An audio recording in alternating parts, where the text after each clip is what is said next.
What is happening, everyone? I want to welcome you all back to the Swing Fix. Tonight we have an awesome topic talking about thin shots and fat shots, and more importantly, how to avoid them.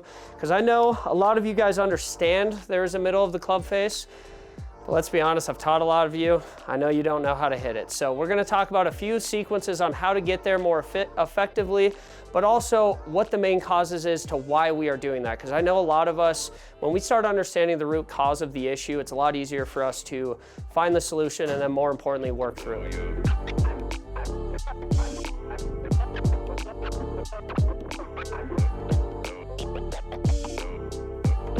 So before we really dive into the actual shots and more importantly how to fix them, I want to talk about what actually is a fat shot and what is a thin shot. So I know a lot of us have played golf outside and most importantly in the sim, but what we want to talk about tonight is what creates these shots and also what even are they. So you know, what a chunky shot is when we're coming down and we are catching the turf before the ball. And what a thin shot is as we're coming through, we are picking our bodies up and hitting the ball and then trying to basically catch it with the bottom of the club.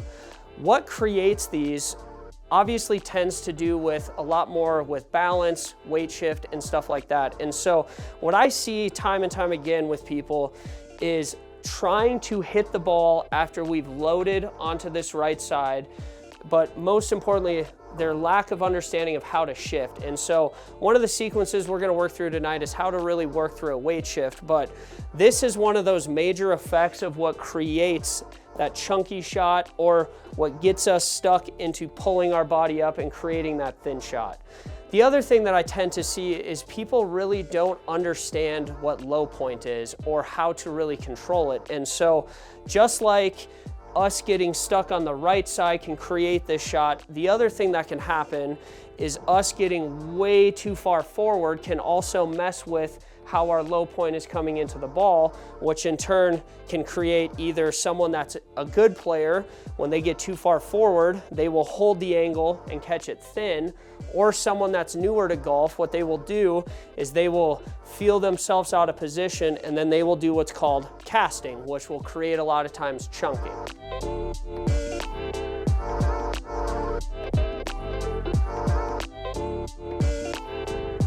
So the first sequence that we're going to really work through tonight is what's called a step through. And there is a lot of different ways to do this.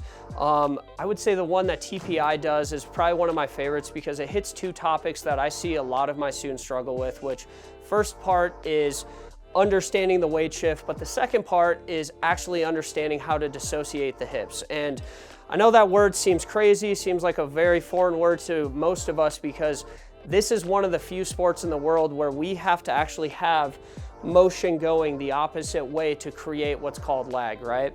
So this drill, what this is going to really help us do is create better weight shifts so we can really start maximizing this middle of the club face, right?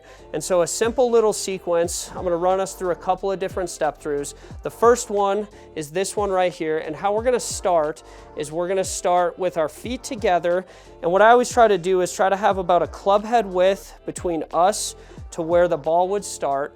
And the whole key of this drill is making sure that the moment this club comes back, we are stepping and opening our hips so that way we can really start getting the body to rotate, but most importantly, getting that dissociation, right? And so a lot of times what I'll have my students do is before we even try this drill is kind of have them just take their hands and just get a step and get the hands moving, right? So you can kind of start understanding how the body needs to engage, right?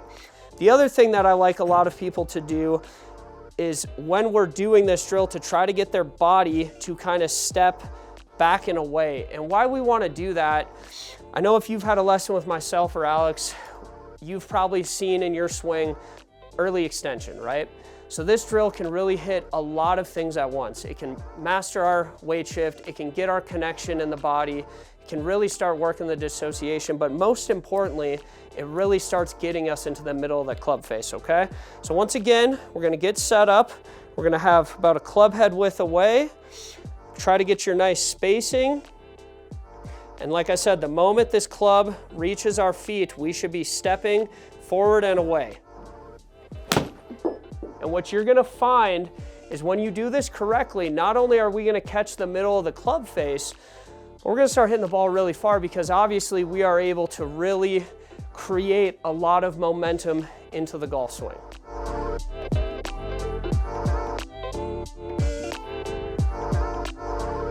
So one other step through that I do like, that I think really hits the point home, is this one right here, where the idea would be we start with our feet together. We're gonna create a step back. The moment we're stepping back, that club starts forward, and it's the same idea as that first step through. Is once these hands go, we need to be feeling our body step through. What I want you guys to mess with is whatever one feels comfortable, right? At the end of the day, golf, we are all chasing this inevitable feel. We're all chasing this inevitable perfect contact, but at the end of the day, it's a random puzzle that we're all trying to find. So all of us have a different sensation that works for us. And so the point of it is we gotta find the piece that really gets this all to connect. And so this one, as I was saying, we're gonna start with a step back, get the hands going, and then step through. The point of it is it's going to accomplish the same thing.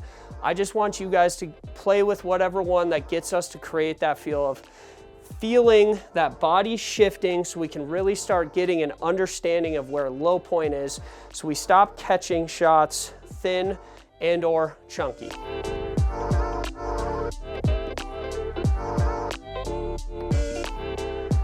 All right, so one of my favorite drills that is an oldie but a goodie would be the old tee in front of the golf ball. This accomplishes two things. First thing that this is gonna really get you to accomplish is making sure that as we are hitting the golf ball, we are maintaining that compression and dragging through. Because I think a lot of us have a hard time understanding how to get through impact. What I mean by that is as we're getting here, we got this nice stable right side, we're getting that weight shift after we've understood that nice step through. But then from there, where do we go, right? And a lot of us, the moment we hit the ball, our brain starts yelling at us to start chicken winging or to start picking our bodies up, right? And this is a statement that I hear, and I'll just single them out. I hear it in couples golf: honey, keep your head down. It is a statement that drives me insane, because it is the worst advice in the world. Because the point of it is not your lack of ability to keep your head down, it's your lack of understanding of how to maintain extension through a golf swing. If your body is coming through and we are swinging and this momentum's coming up, well, what naturally is gonna happen? Our spine and our head is going to lift. So the next time you hear someone say, keep your head down, keep it to yourself, but just know they're dumb. The idea comes in, we need to make sure that we are extending so we can maintain our spine angle and understand how to actually compress the ball. So just like this drill sounds, tee drill, right? So all we have to do is put this in front of the golf ball. What I would do to start out is obviously start with it really close, and then as you get more comfortable, really work on extending that out, because what this is gonna really help us do is create a lot of power coming through. So the idea would be eventually we wanna have this a little over a club head away, so that way as we get set up, we can really start visualizing that thought process of getting our arms and hands to extend. The one thing I really want you guys to be careful with when we are doing this, though, is really focus on the stability in your body. Why I say that is one of those things that we talked about early on was what can create a top or a trunk. Well, one thing that can create it is too much lateral force, right? So if we start really driving our body way into this, that's going to create an issue with contact. So we still need to make sure we are maintaining that normal lateral shift, getting those hips out of the way so we can still extend, okay? So we're just going to get our nice setup, feel good. And really focus on stretching through. And just like that step through drill, what you're going to really start to notice is when we start doing these things correctly and finding that center of the face, you're gonna start seeing numbers that you haven't seen in your game, because these clubs, how they're engineered, it is crazy how hot the center of the face is, but most of us don't really know that or play with that because we kind of settle with just getting close enough. The point of what we have with you guys in the training facilities and stuff like that is using these tools to your advantage. Use this high-end equipment to where we can start honing in to where we can really start taking these scores to a different level.